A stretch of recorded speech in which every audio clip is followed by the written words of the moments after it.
Welcome to MSP Unplugged, Transform IT Management with Ninja. I am your host, Paco LeBron. This is our live show where we discuss different ways to run your IT business, whether it's managed services, consulting, break fix, or anything in between. Let me go and introduce our guest. We have Shane Stevens, the CTO of NinjaRMM. Shane, how are you? Hey, Paco, doing well. Thanks for having me on. Very cool. Would love to get into more conversation with you because especially we discussing in the pre-show, we had a lot of cool little tidbits and conversations as well, what's going on with Ninja. But before we go into that, I'd like to talk about my favorite thing to talk about. It is TechCon Unplugged 2021. It is next week, September 17th to the 19th at the Aloft Chicago O'Hare Hotel. Learn from amazing panels to help maintain and improve your business. Meet vendors to help to find products and services that can save you time and money. Rub elbows with your peers in the community.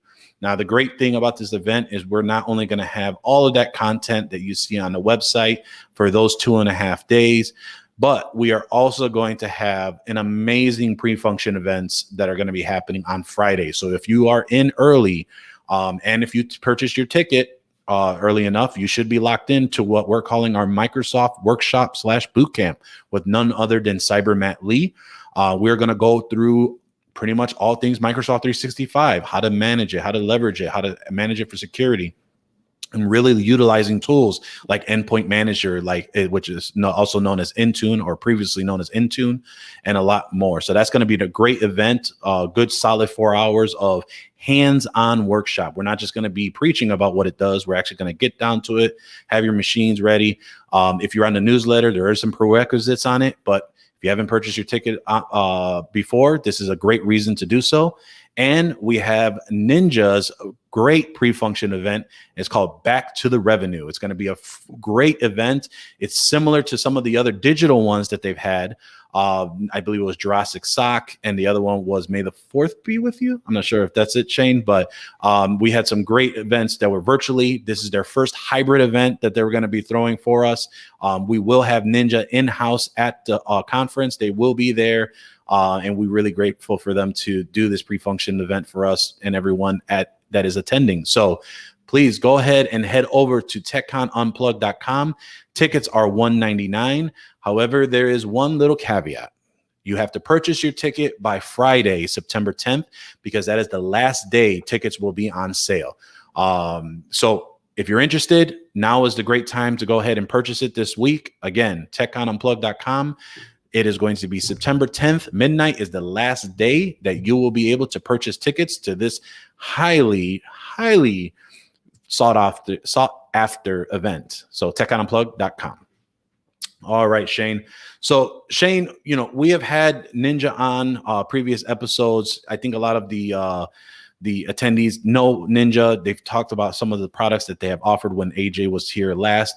But why don't we talk a little bit more about you and kind of just the growth and kind of things that are going on with Ninja, and maybe we can go into a little bit more of the technical aspect of it as well, because being that you're the CTO, I want to take full advantage of your brain and how listeners should be really leveraging just not only the Ninja platform, but just RMM in general and some of the other items as well. So, but before we go into all that, why don't you give us a 30-second elevator pitch and let us know how long you've been with Ninja?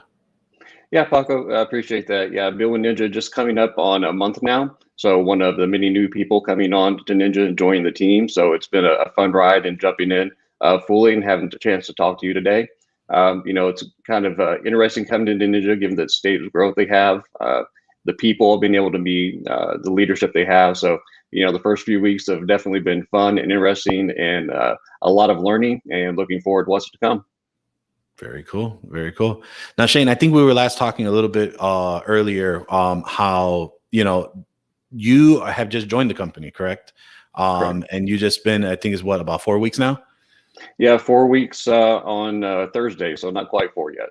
Gotcha. And so the reason why I bring that up, because there's a lot of interesting changes and growth that are happening over at Ninja. I think it was just announced that you all moved over to Austin from the California corporate headquarters. So that is now the new official headquarters. currently happening right now. And it seems like there's an influx of a lot of just people coming in to join the cause and really help out the Ninja environment and culture. Can you chat a little bit more about how it's been so far over at Ninja, and just kind of what you've seen as kind of the plans for the organization? Yeah, the Austin office opened up officially a couple of months ago. We're all fully remote at this point, so we do have our Austin presence, and still have our Clearwater, Florida office, and also our office in Berlin.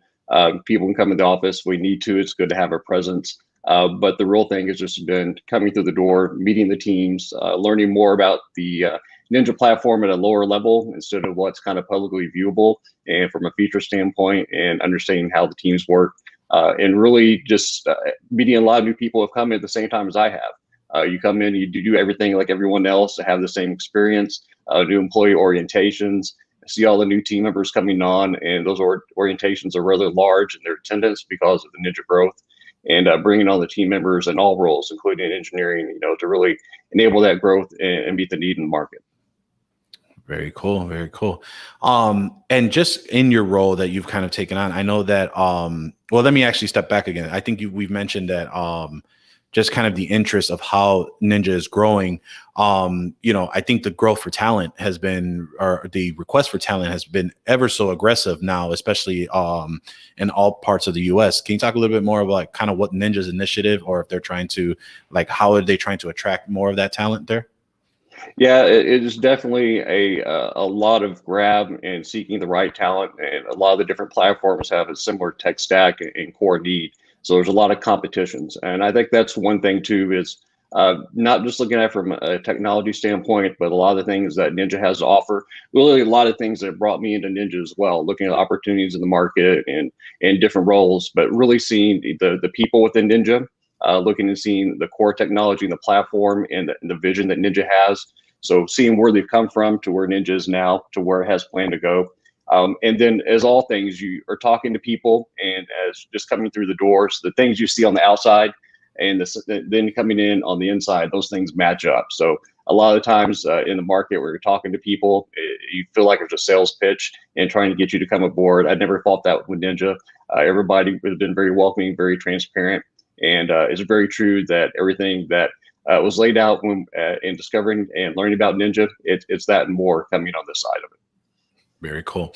So let's talk a little bit more about that. I think that, having the ability to really have vision and understanding kind of what Ninja's focus is right now, obviously bringing you on has been one of those pieces of what they're trying to kind of round out and understand. I think with everything kind of going on in the world right now, especially after 4th of July, right? And we had that big breach that happened with a lot of MSPs. What have you seen Ninja kind of taking as far as their focus on what they're doing to protect MSPs with the platform, as far as more of, you can go as technical as you like, or just more as an overall vision of what are some things that are kind of coming to make sure that Ninja as a whole is doing their due diligence to help protect MSPs? Yeah, it's definitely can be a hostile environment out there at this point. You feel and empathize with anybody in that situation going through things. I think coming through Ninja, coming from a security background myself, and talking to the individuals within Ninja, have a good security DNA, built in from the scratch within the platform, and really looking at how we can enable MSPs to deliver security, and help their customers out as well. MSPs are uniquely positioned, I think, to increase the security posture of their customers, and there are a lot of new requirements, legally and in the industry, to make sure they do that. And I think a lot of it just comes down to business continuity. Can the businesses maintain their continuity? If there is an interruption of any kind, failure of any sort, can you recover quickly and be able to restore that business back to your customers? And a lot of that comes into data integrity, backup, and the process to make sure that customers can have that repopulated and rehydrated if they need to, and find themselves in any of those compromised positions or general failures. Things break, things happen. We all know that. We're kind of talking before the call. We're hoping we'd have a quiet, long weekend, and none of the red lights went off, and we get called in for any type of escalations or anything that fails anywhere. Those are always a concern that anybody in the space has. and that if it does, you can quickly, address those and meet the customer's needs. Yeah, I mean, you said it best. I think as you mentioned, we were talking before the show, and it was a kind of a dead Friday, and it was one of those where you had to second guess, like, do I send my guys home early for the weekend, or what if something happens again? So definitely all on our minds, and I think you said it best. I think that now we, as MSPs, IT business owners, are really starting to focus on, instead of a prevention. And we're really now focusing on mitigation and really making sure that we understand, business continuity. And I think that's been a phrase that kind of just been like those buzzwords that kind of for over the years, but it's not now more important than ever to really understand that, that's where the focus needs to be. And I think that, getting a client up and running fast, uptime is so much more important to the customer's eyes. But obviously we have all of these things to worry about as well. And you've mentioned data backup, really understanding what to help subscribers of Ninja, and just, as a whole, because I know that you all do a lot of great content out into a lot of the publications like Channel E2E and things like that on best practices. Business continuity is such a big thing, especially the last couple of months. Now, with that, there's always the fun part of compliance. Now, it has Ninja taken that into consideration. Is there certain compliances that you are, what's the best word to say? Not monitoring for, but I guess are adopting in your practices as you're rolling out your features in your software?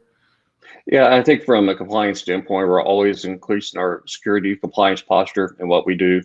Also, things like data governance. Those are the things that really you may not think about to come into play, depending on where your customers are. I mean, we have over 6,000 customers in 48 countries. So every single theater and area has its own flavor of data protection, data governance. So really making sure how the Ninja platform takes those into account, how data is secured, how it's backed up, how it can be restored, what the authorization process is for that, who has the rights to do it.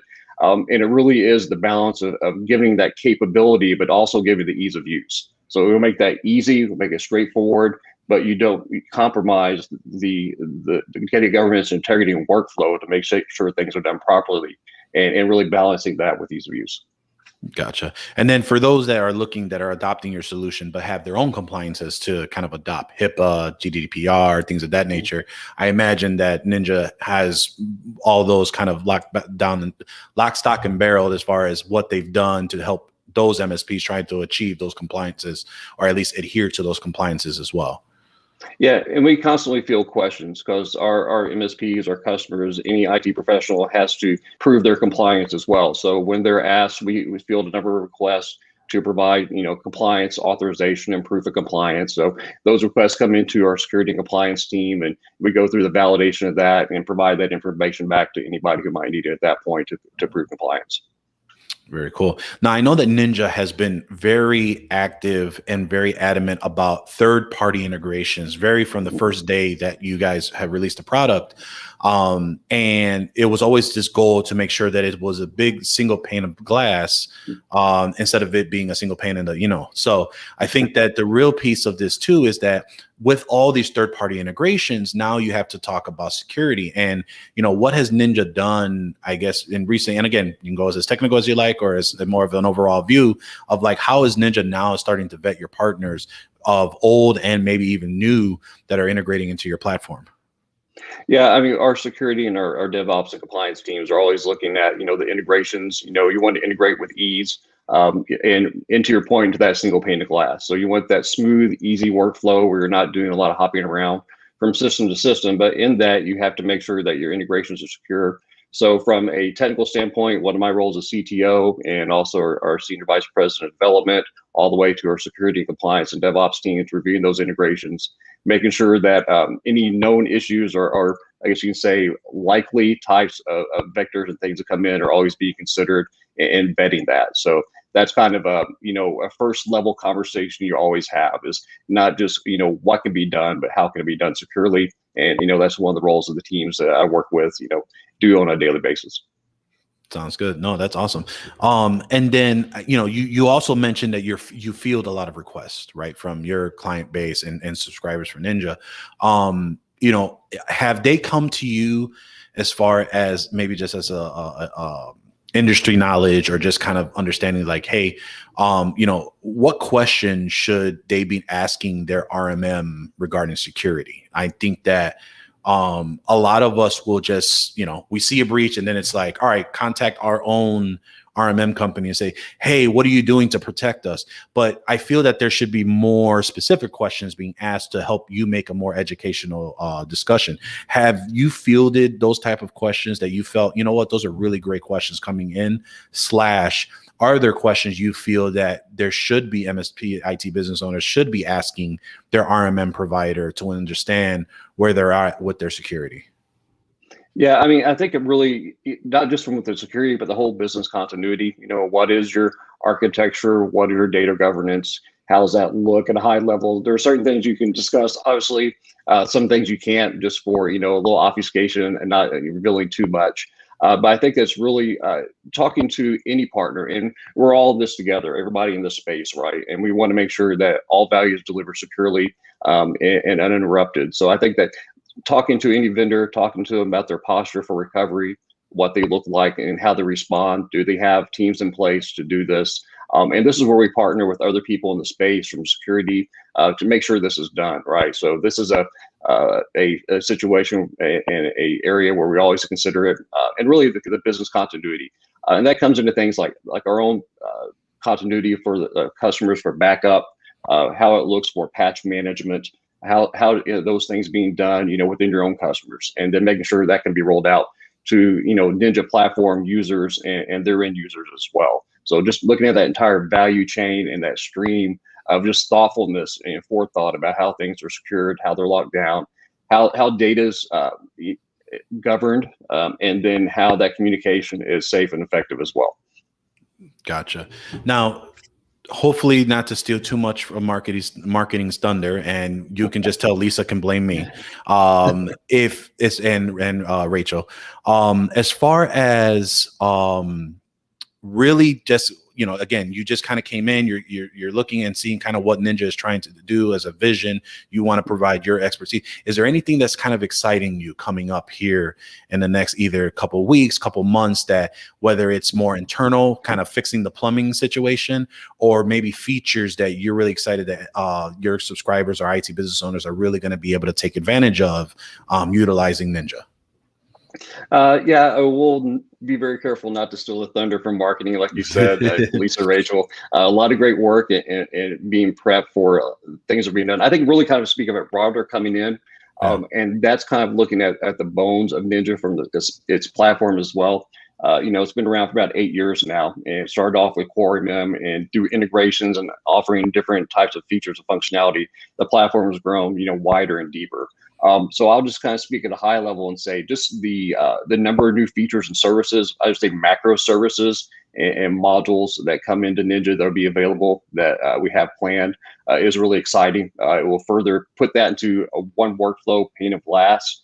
And so I would say just keep listening for marketing, keep listening for the updates, look at some of the things we have coming. But really, my focus has been on how to maintain that ease of use and security and business process workflow within the Ninja platform. That's the user experience is very important. I think that's kind of the scale as well. You can do more, but if you make it more complex, you're really not getting the value out of it. So for those who use the Ninja platform, we want everyone to be able to do what they need to do at scale and with ease. And so that means you have to make sure that the usability is there, not compromising the integrity of the platform. Users can get to features fast. It makes sense in how things work. We work very closely with our customers as we go through different stages of development, being alpha or beta all the way up to GA. And a lot of the needs and things we build, just like we mentioned backup, really were brought to us from customers at the beginning. So our customers are demanding that and really need it to drive their business. So we work with them to build out those requirements. And then also as we develop it, getting their feedback constantly. So I would say we have a lot of new things that are going to come to fruition from those efforts, here over the next few months. Gotcha. Now, speaking about marketing a little bit, have they kind of approached you or your team, or maybe before you've kind of gone on and you've seen some of the material, that there's been an emphasis on getting marketing materials or getting, regarding security into your subscriber or to the platform's hands? Because I know that, there's a lot of publications that are out there that have promoted a lot of the work that, again, Thomas Watson has put a lot of information out there. I know that I've seen a lot of other, like Dom, who put out a lot of great information as well. Have they kind of approached or at least get some ideas on a security basis on just leveraging some marketing materials that will help MSPs to really leverage to understand, hey, security and uptime are a big thing, but as you probably already know, we can't market worth a given, to try and explain that, right? And we're always in this tech speak. Mm-hmm. Have you seen any emphasis or any things in the works to help alleviate that from us? Yeah, I think that's one of the things really coming in, and just like I'm talking to you today and having the opportunity in marketing, being able to say, hey, Shane, why don't you go and talk to Paco and kind of, talk about the MSP space and what Ninja brings, but really partnering to be able to build that out, because it really is helping, our customers deliver value. So that could be from the marketing aspects.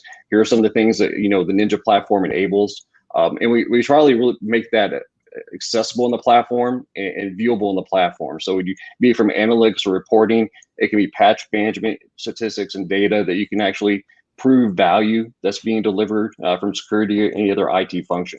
So yeah, I think there's, being able to say, partner with marketing, just like in our conversation of creating materials of saying, here's what you solve in the Ninja platform this way. Here's the value you bring, be it security, be it patch management, backup for business continuity, and improve and a value. Because the problem with doing things well is sometimes you don't realize the complexity and the effort it takes to actually do it well. And so really kind of bubbling that up to the top. So, if someone's doing their job well and they're keeping everything secure, they're providing business continuity, backup, those things happen. So providing insights to that so you can improve the value, I think becomes more and more important. Gotcha. And I know you've been driving business continuity a lot in this conversation. Would you say that if there was one place for an IT business owner to really start at, I think that we all have this concept that backup is business continuity, right? And I think that that's just the start of that conversation. Is there any one thing that you see as a common that, man, I wish there was a better understanding that this needs to be done, and whatever X may be? And again, it may be several things, but is there something that sticks out to you on the conversation of business continuity that it's not just backup, but really understanding that this is a whole process that someone needs to adopt? Yeah, I think the business continuity and the workflow, really understanding what that workflow is ahead of time. I think, from someone being able to go to an end user, a customer, and saying, we use the buzz phrases, kind of take them off the wall and put them into the hall, right? You can say them all you want, but what can you actually do with it? And I think that the Ninja platform does that. It shows you within the UI, you can actually show value of what's being done, what's being monitored, what's being managed, how often that's happening, what actions are being taken. And you can actually present that to someone. You can show them the value that they're getting. And then have them have that assurance that, what they need to do, it can be brought back up to speed if there's an incident or an issue where they lose data, or they need to be able to create and bring new systems online easily, that how that is done. And then, because more often than not, those who benefit from the platform aren't technical. They're being serviced by MSPs and IT professionals. So they want to see the value that they're getting for the relationship. So I think one thing the Ninja platform does is really show that value that's being delivered, and that can be encapsulated and presented so you can see, what you're actually getting, on a day-to-day basis from the platform. And it's one of those things too, is if it just works well and is doing things well and running fantastically and the value is being provided, sometimes if there are no issues, that value can be diminished or not understood. And, Ninja has a lot of things within the platform that make that apparent that you can show. Very cool. All right, we're going to take a quick break. If you want to gather any details, things that we may not have covered really quick as we kind of round out the episode here. But if you would like to support this show, head over to patreon.com/MSP Unplugged. Here, it's about $1 a show. And what you'll get with the show is access to a lot of the behind the scenes. You'll have access to our private Facebook group where we have a great, strong membership that really is speaking to there's no dumb questions. It's a great community to be able to really dive into, really ask what you need to do. And again, we all understand that this is a learning experience. And, I think the biggest piece for a lot of this Facebook groups that I've seen or am unfortunately a part of, where a lot of them are really speaking on, IT business owners talking opinions as facts. And I think that that is a huge issue, because if someone wants to do something a certain way, it should be more of an open-minded of why are they deciding to do that, and educating them if it's not the quote unquote right way of doing it. But there's no reason to make someone feel that they're either incompetent or don't understand what's going on, because that discourages them from being able to ask more questions to get themselves better. And that's a disservice to their customers. So they want to learn, they want to grow, they want to be able to do that. So that's why we created that Facebook group. We also, for any of our event announcements or new appearances, guests, things of that nature, we announce all that in the Facebook group first before it kind of comes out to the newsletter and the public. So if that is something of interest to you, again, head over to patreon.com/MSP Unplugged. And I also want to thank those that continuously support us. Also, we ask that if you can leave us a review on your favorite podcatcher. This will help us be found on other like-minded listeners. We are on Apple Podcast, Amazon Music, and on Spotify as well. All right, Shane. I've got one other last question for you, and then we can kind of round it out for you. Is that, what do you see coming to Ninja from the CTO point of view, and really understand like what's kind of, the next steps? Yeah, I mean, I feel like coming Ninja is kind of like coming back home a little bit. Really starting off in the early days in operations management, being some of the older IT platforms like Operations Manager that became MOM, and the Microsoft Operations Manager to SCOM, and then to IT business workflows. Really coming in is there's an understanding within Ninja of the space and the need.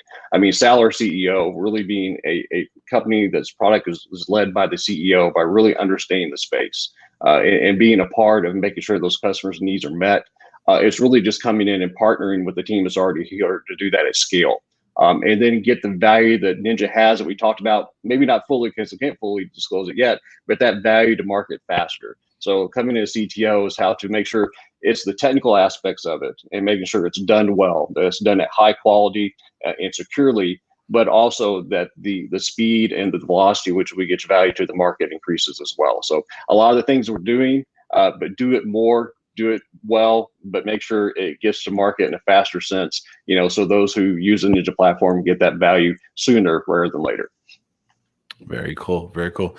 Well, Shane, I think, it was a really great conversation. I think we really hit a lot of good points on just understanding, what Ninja is viewing on not only on a technical aspect of it, but as a security aspect as well. And really, kind of the involvement from the channel and the audience that are trying to do. Is there any lasting thoughts or round out that you want to chat about? No, just kind of touching on, like you said, about the community, being able to listen and learn. I think that's very important. We listen and learn to our customers. We listen and learn to those who leverage our platform.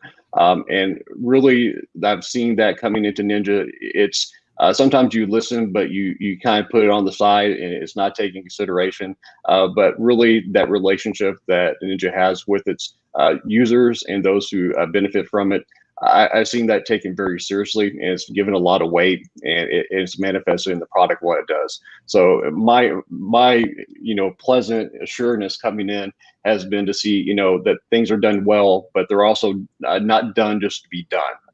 They're to give a value and something to those who work with Ninja, and my hope and my aspiration is just to keep doing what Ninja's done well and keep helping the Ninja platform meet the needs of everyone in the short and the long term. I'm sure as things come out and new releases are made, so we've had a number of releases in the past year with a lot of value in those, but making sure that these newer systems that we bring out, I think the other part too is that they're not coming in at a low level. That sometimes you have a stick, straw, brick, or a tin, bronze, silver, gold, and you come in at a low value in the market, and you slowly increase that value. But really seeing the way things are being done, really coming in with these new features and functionalities, to silver or gold, and then working with our customers and partners, to make them platinum. So I've really seen that mentality of doing things well out of the gate. Don't do things haphazardly. Make sure that when you deliver something, you get value immediately, and it's not missing a lot of things in that initial offering. So really, that being able to maintain the business workflow and the value that's being bringing in the usability Has it been fun? Is it going to be a challenge? Yes. But hey, that's why we're here, right? No, I mean, it's funny you say that because, along with my own MSP, we're going through that right now. Is like we used to have that 3-tier, 3-level approach for our sales of what we want to have our clients on board with our services. And, I think that was just an old way of doing it, or an old mentality of doing those 3 tiers. Because, I ran through a bunch of sales workshops and things of that nature that said, if you only have 2 offerings, you got to get 3. If you don't have one, make a bigger burger. Like that's the type of, phrase of what it is. And it's a big thing that we're making those changes now because of everything going on. Is you want to do great right out the gate and say, and be, and not be afraid to approach and say, this is my solution. This is how much it costs, but I'm confident that we are going to be able to take care of what we say we're going to take care of by this, and not having to grow to this and run into problems as we go along the way. Because I believe that as you cheap out per se on a lot of things, you do a lot of manual work and there's a lot more heartache to try and piece things together. Whereas if you kind of come into a collective thought and understanding, and having that understanding with that prospect and that newly acquired customer, that we are doing this for you because we care. And obviously we have to make a living, and there are costs to all of this as well. So I think the biggest piece to this is just that I agree with you on that sales approach. I think that's one of those where we got to come out the gate and really go from there. But Shane, really appreciate you coming out on the show again, taking the time. Really appreciate it, especially after on a Labor Day weekend. So it being that it's our quote unquote Monday. If there's anyone that wants to maybe pick your brain, talk to you a little bit more on just technical and security stuff, / if they want to know more about Ninja, what's the best way to go? They can go ahead and find you. Yeah, of course, going to Ninja's main site, www.ninjarmm.com. Kind of feel like the infomercial one more time. That's www.ninjarmm.com. From sales perspective, just email sales@ninjarmm.com. And myself, my personal email address, if you want to reach out anything, pretty standard email address is shane.stevens, that's Stevens with a V, @ninjarmm.com. Looking forward to, having any conversations or answer any questions as we can, go a little bit deeper, and also good to get feedback on anything that we need to speak about, to our own presentations as well as we speak to the market, and also educate everyone along the way. Very cool. Yeah. So, again, Shane, really appreciate it. I know that we'll have Ninja again after after TechCon Unplugged next week. We'll have them on at a later show. I believe it's going to be AJ, and we're going to hopefully be able to talk about a lot of the stuff that are coming out, especially this latest release that happened September 1st about the IT documentation that is and the Ninja platform. So again, really appreciate you coming out. And for those of you that are watching, come join us every Tuesday at noon Eastern, 11 Central. Watch live and hang out in the chat room over at youtube.com/MSP Unplugged. Subscribe and hit that notifications button so you never miss an episode. You can also use your favorite podcasting app and to take us wherever you go. Again, we are on Apple Podcast, Amazon Music, and on Spotify. We want to thank you for listening, and we will see you next time on MSP Unplugged.